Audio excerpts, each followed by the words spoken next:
It wasn't the best moment in city history last year, but it brought out some of the best in our community. A year later, after the Sherman Park riots, what has kind of been the progress, not only in that community, but citywide, to address the inequities and the inequalities that came up from that?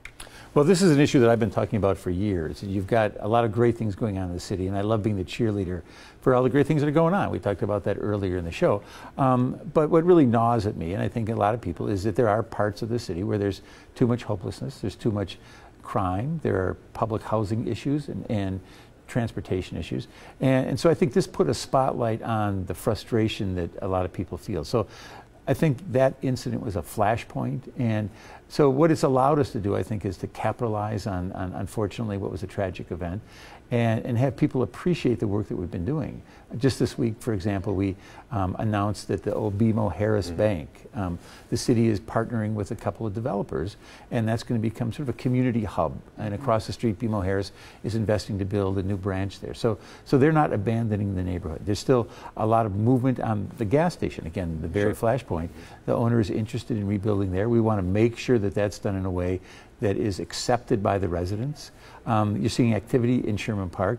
We've got a great partnership with a group of people who are helping young people have physical activities in the summer, and it includes Moody Park, which is in the eastern part of the district. So there's a lot going on, and I think that's really good. And you put millions into housing. We put millions into housing, and we have done this. Get the results? We've gotten the results, but we know there's a lot more to be done. And so I want to stress that. Again, you talk about the challenges we face.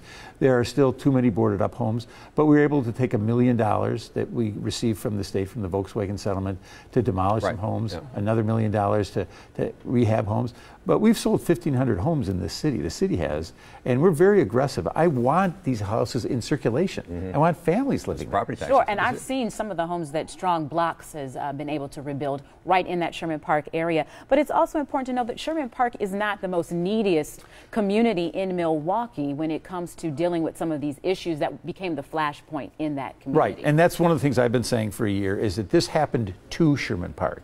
I can't even say it happened from Sherman Park, because a lot of the people who were involved were from the outside. And again, the frustration is probably farther to the east and farther to the north. There's a lot of middle-class housing, integrated housing in Sherman Park. It's a solid neighborhood. I mean, 67% are homeowners, I believe, in that district. So one of the big issues is money, and any Sunday sermon is you don't want to be there that day when they're talking church finances. So let's talk city finances. On a scale of 1 to 10, 10 being good, where are the city finances? Right now, our fiscal relationship with the state is broken.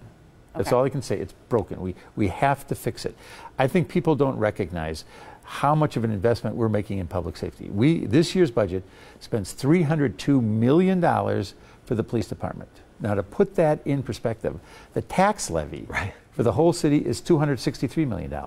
So we're putting more than the entire tax levy in the police department. We need to have some relief from Madison. For years, I've wanted more shared revenue. It's not coming. So I'm asking them, take the handcuffs off. Let us raise some money locally here. Sales tax, income tax. I think sales tax is going to be the conversation we have to have. Sales tax. Yep, and have it geared toward public safety and crime prevention. That's what I want to do. Directly. Exactly. Do you think that's something that Madison is open to doing? I've been making the case. I'm going to continue to make the case. It's going to have to happen. I don't want to see dramatic cuts in the police department. The public doesn't want to see dramatic cuts to the police department. We have to have a change. But there are other things in the city that need money, that need funding to work, right? Oh, Besides absolutely. Police department but the police department is, in essence, like the Pac-Man, if you remember that game, that eats everything up, because that comes first. Public safety and jobs are #1 for me. I have to have jobs. I have to have public safety. So when you look at the biggest city in the state, the biggest engine, and you look at what you put in the kitty, are you getting out? No, we're not. And that's the other thing that, again, for your viewers to understand, if you go back 10 years, you could make that argument. But now look at all this investment that's going on. The income taxes, the property taxes, the sales tax that we generate for the state makes the city of Milwaukee a donor to the state in those categories. So why is it that it's so hard to get the conversation to take those handcuffs off that you mentioned to help you get more revenue in the city? Well, I haven't given up on that. And it's politics. It's a shocker. I know it's a shocker. But I'm going to get there. We have to get there. Because otherwise you are going to see cuts that I think even our biggest detractors don't want to see. And I'm trying to avoid it. We've avoided it for many years. But this is it. time has run out. A lot on your table. We appreciate you coming to our table for a conversation. I'm always happy to come. Thank you very much. I remember that. All right. All right.